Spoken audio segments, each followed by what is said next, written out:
Superhero stories love pretending consequences don't exist. Cities get leveled, planets explode, and somehow everyone's just chilling by the next episode. But Invincible Season 3? It's not about clean victories. It's about the messy fallout nobody wants to deal with. Mark's fully in the superhero game now, trained by Cecil and working for the GDA. But every move he makes just digs the hole deeper. Before we begin, check out my Season 2 episodic breakdowns and be sure to hit the like button and subscribe to be notified in everything in the world of Invincible. But while this season gave us some killer moments, it also left behind a trail of unanswered questions, the kind that had fans absolutely raging for Season 4. So today we're cracking open the biggest mysteries, wildest theories, and chaotic cliffhangers. Because if we're ever going to have to figure this out, we'll have to... Think, Mark, think! Mark starts Season 3 with the same idealism he's had since the beginning. He wanted to be the hero his father Nolan could never be. He refused to kill, believing that there was always another way to stop the villains and save the day. But after the devastating battles, culminating in the gruesome fight against Conquest, something inside Mark changes. He wrestles with his morality and battles the very idea of what it means to be good in a world full of chaos and pain. His father Nolan's philosophy that sometimes you just have to kill to save lives starts to feel more appealing. I won't hesitate to kill them. And everything he's witnessed after seeing how Conquest doesn't hesitate to kill, he admits to his brother Oliver that he's willing to go further to anyone that harms his family. In many ways, Oliver is a reflection of Nolan early on, much more willing to embrace the darker side of heroism and ready to do what's necessary to end a fight. Oliver, the more pragmatic of the two brothers, might have stayed true to the idea that some threats can't be contained without extreme measures. While Mark is questioning his path, Oliver could have embraced the violence without hesitation. If Mark adopts this mentality fully, could he follow in his father's footsteps, leading to a more ruthless version of the hero he used to be? As Mark grows darker, with the doubts he once had about killing starting to vanish, it's clear that the Grayson family is heading toward rough waters in Season 4. Oliver, too, is becoming more dangerous. Season 3 showed us that we might not have even scratched the surface of Adam Eve's power. Conquest absolutely brutalizes Eve, tearing through her like tissue paper. It looks like she's dead, until somehow she resurrects herself. Not only does Eve repair her own shredded body, she also cripples Conquest with a blast of pure energy when she snaps back. Afterward, a shocked Mark asks her how she survived, because if Eve can rebuild herself atom by atom without even fully understanding it, what else is she capable of? In the Invincible comics, Eve's abilities are way bigger than just making energy shields and pink weapons. She can manipulate matter on a molecular level. She can reprogram biological tissue, meaning she could heal, destroy, or even create life if she chose to. In one alternate timeline, she even rebuilds her own heart after dying. Without her mental blocks, Adam Eve is basically a god. In fact, the more she's pushed, the more brutal the wounds she survives. The closer Eve inches towards something terrifyingly unstoppable. The likeness to the Phoenix from X-Men is uncanny. She has DNA of a Super Saiyan. Near death, she comes back stronger, just like Vegeta, a Zenkai boost.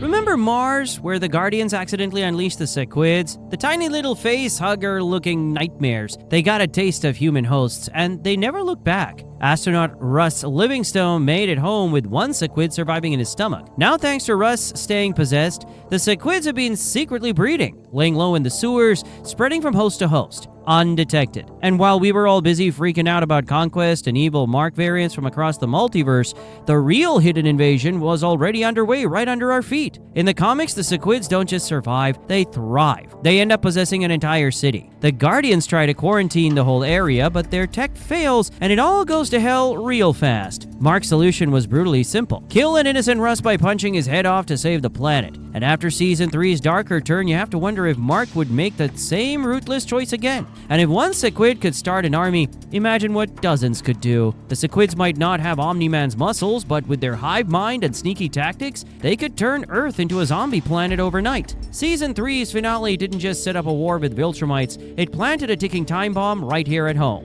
The Sequids are watching, waiting, multiplying. While our heroes fight the Viltrumites, the real invasion multiplies underground. we finally got a glimpse into the shady past of Cecil, and spoiler alert, he's been a manipulative badass since day one. How can I help you find inner peace today? Thanks for asking, but I think it's a little late for that. In episode 2, we saw how Cecil earned those scars, You wanna know how I got these scars? how he became director of the GDA. In the comics, Cecil's story runs way darker. He didn't just get promoted. He climbed to the top by making deals with monsters, both the literal kind and the political kind. He's the guy who authorized Black Ops missions, cloned fallen heroes without permission, unleashed biological weapons, and casually lied to every superhero he protected. And let's not forget that Cecil secretly kept Conquest alive without telling Mark. Is he gonna try to interrogate Conquest for Viltrumite secrets? Use him as a bioweapon? Season 4 is primed to blow Cecil's secrets wide open. Mark trusted him once, but after what happened with Conquest, after everything Cecil's hiding in those underground labs, how long before Mark realizes Cecil might be just as dangerous? And speaking of Cecil's teleporting tricks, the show still hasn't explained how he can just bamf out of danger. In the comics, it's high-end GDA tech, experimental teleportation hardware. Bottom line, Cecil isn't really keeping Earth safe. He's gambling with it. In the end, you can't trust anyone. Is that all you got? Why did you have to ask that, kid? Just when Season 3 seemed over, bam! One last hellish surprise. Damien Darkblood makes his creepy return. If you forgot, he was the demon detective who first sniffed out Nolan's secrets way back in Season 1. After that, he kinda vanished. In the Season 3 post-credit scene, we see Darkblood summoning a powerful demon, his so-called master. This towering figure isn't from the comics at all. It's a brand new addition to the Invincible universe. Darkblood mentions finding a surface dweller with a blackened heart who could help restore this demon's power. Who's he talking about? Most signs point to Mark Grayson himself. Robert Kirkman, creator of Invincible, revealed he always wanted to do a Mark Goes to Hell storyline. It never happened in the comics, but the show is finally making it real. In the comics, Darkblood's role was way smaller. A background detective, not some dark messiah summoning demon lords. Season 4 could pit Mark not just against Viltrumites, but the forces of hell itself. Have discovered means of conjuring him. Angstrom Levy was set up as one of Invincible's biggest threats way back in Season 2. After his brutal beatdown at the hands of Invincible, where Mark nearly kills him, Levy is left severely disfigured and barely alive. At the end of Season 3, Angstrom is shown recovering thanks to the help of a mysterious new group, the Technicians. In the Invincible comics, the Technicians are a shadowy organization made up of super genius scientists and engineers. They're not necessarily villains in the traditional sense. They don't want to rule the world, but they're more than willing to sell their inventions, weapons, and services to the highest bidder, including supervillains. They build weapons, clone bodies, upgrade villains with cybernetics, and even help criminals escape capture. They usually stay behind the scenes, profiting from chaos without getting their hands dirty. They do not care about who wins or loses, only that they get paid. But now, with Angstrom owing them a debt for saving his life more than once, he is the one working for them. You work for us now. Refuse, and your remains will gift us endless fascination. One of the most brutal events in Invincible comics finally comes to life at the end of Season 3, the Invincible War. With Angstrom Levy, now consumed by his hatred for Mark, unleashes an army of evil Invincible variants from across the multiverse. These are full-powered Viltrumite hybrids who choose the path of violence in their own worlds. They arrive on Earth all at once, laying waste to cities, killing civilians, and slaughtering heroes. It's an absolute bloodbath, with Rexplode being one of the casualties. Thing left! Mm-hmm. And what's that? My entire goddamn skeleton! Dickhead! During the chaos, Cecil shows just how ruthless he's willing to be to save Earth. After the Guardians and global forces manage to kill some of the evil Invincibles, Cecil orders their bodies to be collected. His real plan? Clone the dead Invincibles. Even worse, splice their DNA into a new reanimant clone. Why? Because in Cecil's mind, Earth needs its own unstoppable weapon. A being powerful enough to defend the planet against the Viltrumite Empire and any future multiversal threats. His goal is to create a controllable, obedient superweapon, a version of Invincible he can fully control. He's tired of relying on Mark, who keeps resisting orders and acting emotionally. While Mark struggles to trust him, Cecil is hiding the resurrected conquest. With every new lie, every hidden experiment, Cecil pushes Mark closer and closer to breaking. Not just with him, but with the ideals he once believed in. If Mark can't trust Earth's protectors, maybe his father's brutal vision of strength is the only path left, making him just another evil Invincible variant. Maybe you're not the hero we thought you were. Guess not. I really thought that line would work.